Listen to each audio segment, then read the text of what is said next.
A sala ficou em silêncio quando abri o envelope. Meu tio Arnaldo, o empresário mais respeitado de Ribeirão Preto, empalideceu. A advogada dele largou a caneta. O juiz tirou os óculos e disse apenas: "Meu Deus." Dentro daquele envelope estava a prova de 3 anos de mentiras, manipulação e algo que ele jamais imaginava que eu descobriria. Arnaldo tentou me calar a vida inteira. Naquele dia, foi a justiça quem falou por mim. Se você acredita que família não é quem compartilha sangue, mas quem compartilha caráter, deixe seu like agora. Porque essa história está apenas começando. E tudo começou no dia em que minha avó me fez uma última promessa. Sentei na cadeira de madeira rangendo do Fórum de Ribeirão Preto, segurando firme o envelope pardo sobre meu colo. Arnaldo entrou como sempre. Ombros largos, terno azul marinho sob medida, sapatos italianos que ecoavam no piso frio. Ele cumprimentou o juiz com aquela intimidade ensaiada de quem frequenta os mesmos clubes e churrascos de fim de semana. A advogada dele, doutora Patrícia Moraes, abriu a pasta de couro e organizou pilhas de documentos com movimentos precisos. Ela era conhecida por destruir adversários em inventários. Eu estava sozinha. Meu advogado, Dr. Cláudio, era discreto, vestia terno simples e carregava uma pasta surrada. "Excelência", começou doutora Patrícia com voz impostada. "A senhorita Marina Santos abandonou sua avó Amélia Ferreira durante os últimos anos de vida. Temos depoimentos de vizinhos que confirmam sua ausência. Ela vivia em São Paulo, tocando uma empresinha de tecnologia, enquanto a falecida definhava sozinha." Arnaldo revirou os olhos e soltou um riso baixo. Típico dela, sempre foi irresponsável. Senti meu estômago revirar, mas não me movi. Pressionei o envelope com mais força. Dr. Cláudio me lançou um olhar tranquilizador. "Além disso", continuou Patrícia, "o testamento foi redigido em condições questionáveis. A senhora Amélia estava sob medicação forte. Pedimos a anulação do documento e a transferência integral da propriedade ao Sr. Arnaldo Ferreira, único parente próximo capaz de administrar dignamente o patrimônio." Arnaldo assentiu solenemente, como se estivesse prestando um favor à memória da tia.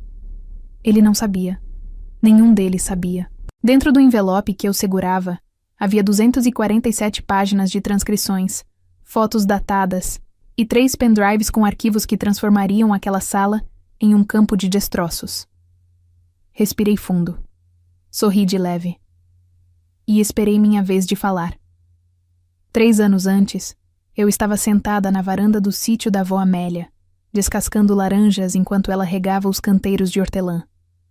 O sol queimava manso sobre os 15 hectares que ela transformara em refúgio. Tinha voltado de São Paulo havia 2 meses, depois que o médico confirmou o câncer no pâncreas dela.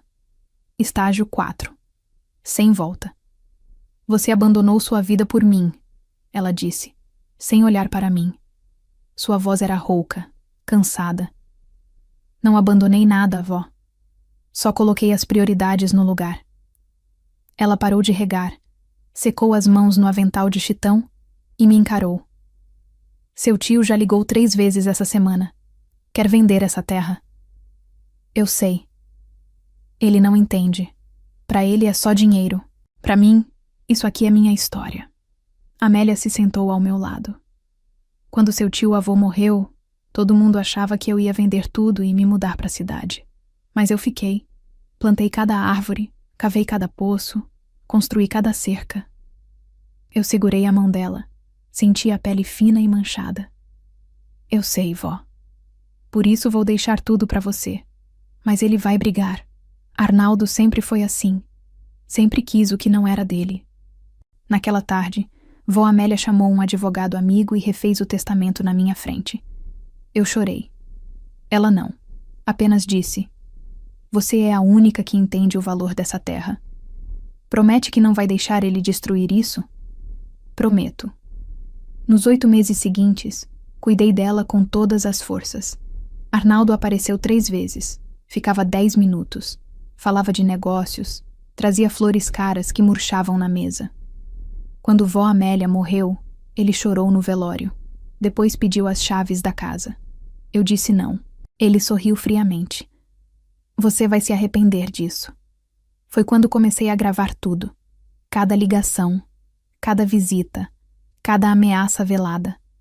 Eu me tornei meticulosa, porque sabia que um dia precisaria provar quem realmente amava aquela terra.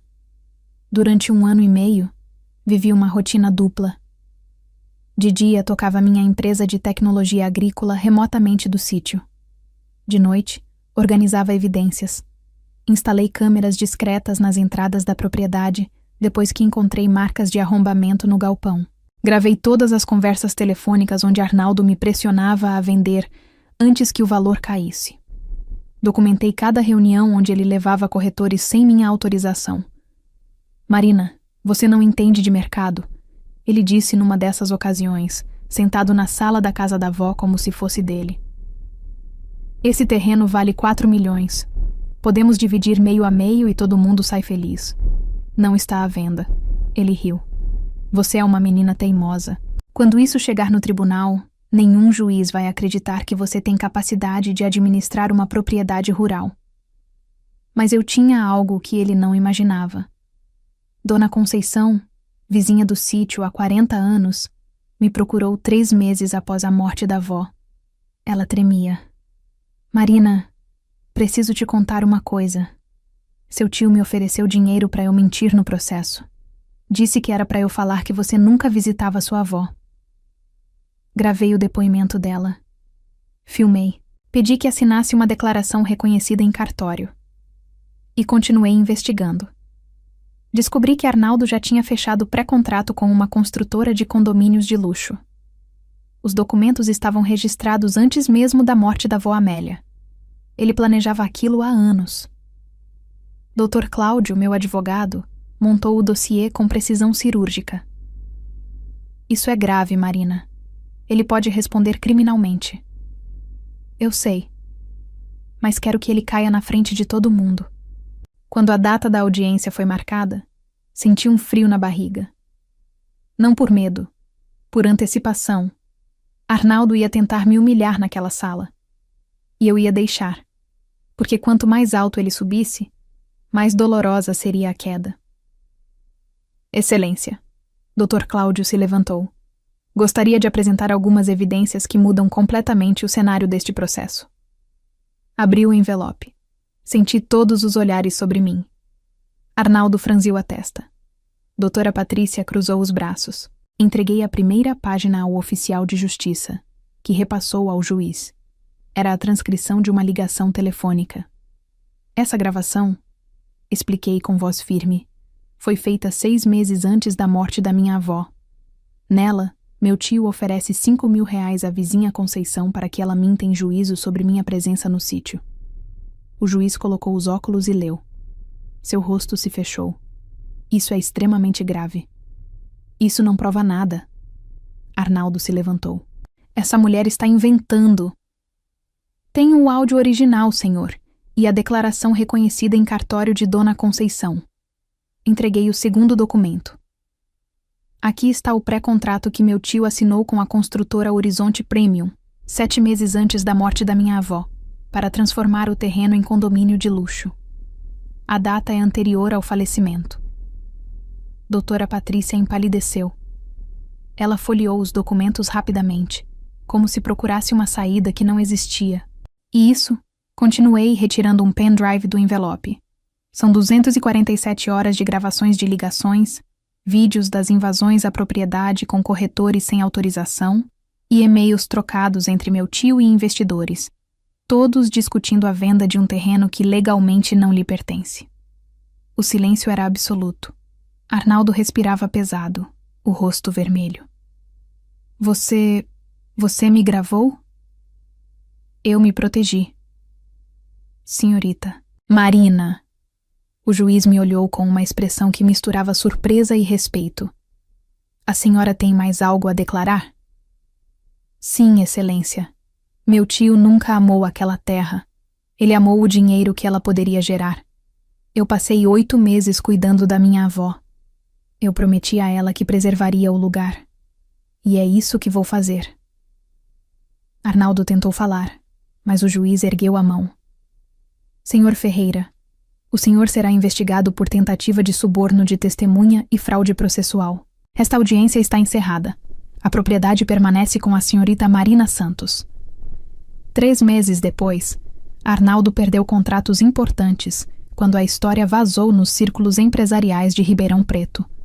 Sua reputação, construída em décadas, desmoronou em semanas. A construtora rompeu o pré-contrato e o processou por má-fé. Ele nunca mais me procurou. Voltei ao sítio numa tarde de setembro. O cheiro de terra molhada e café fresco me recebeu. Caminhei até o canteiro de hortelã que vó Amélia plantara. Ajoelhei e limpei as ervas daninhas com cuidado. Eu cumpri minha promessa, vó, sussurrei. A terra está segura. Não senti alegria, apenas paz. Aquele lugar não representava vitória. Representava resistência. Resistência contra quem acha que tudo tem preço. Contra quem usa o poder para silenciar os outros. Contra quem confunde família com posse. Transformei parte do sítio em um projeto de agricultura sustentável. Contratei jovens da região. Plantamos orgânicos. A terra que Arnaldo queria cobrir de concreto agora alimenta famílias. Vó Amélia sorriria. Aprendi que justiça não é sobre vingança. É sobre dignidade. É sobre olhar no espelho e reconhecer quem você se tornou nas batalhas que travou. Eu poderia ter vendido aquele terreno. Poderia ter aceitado o dinheiro e seguido em frente. Mas teria perdido algo muito maior. A certeza de que fiz o certo, mesmo quando era mais difícil. Se você está enfrentando alguém que tenta te diminuir, que usa poder para te calar, que acha que você não é capaz, documente tudo. Proteja-se. E lembre-se de que a verdade, mais cedo ou mais tarde, encontra seu caminho. Gostou dessa história? Então se inscreva no canal, ative o sininho e compartilhe com quem precisa ouvir que é possível, sim, vencer quando você tem a verdade do seu lado. Até a próxima.